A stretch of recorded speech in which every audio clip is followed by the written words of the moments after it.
একজন রোজাদারকে ইফতার করাইবা, 3টা পুরস্কার, গুনাহ মাফ, জাহান্নাম থেকে মুক্তি, রোজাদারের সমপরিমাণ নেকি।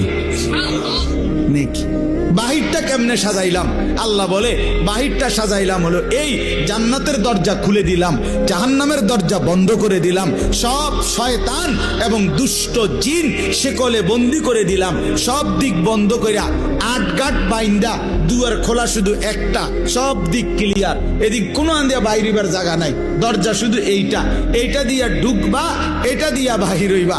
আল্লাহ যেন বলছে পুরা মাস আমি আল্লাহ নেকিও বাড়ায় দিলাম, ইবাদতও বাড়ায় দিলাম, জাহান্নামের দরজা বন্ধ করলাম, শয়তানকে বন্দি করলাম, জান্নাতের দরজা খোলা রাখলাম। এবার পুরা রমজান যেখান দিয়া রওনা দাও, কুমিল্লা থেকে, চিটাগাং থেকে, খুলনা থেকে, সিলেট থেকে, বাংলাদেশ থেকে, লন্ডন থেকে, ইউরোপ থেকে, আমেরিকা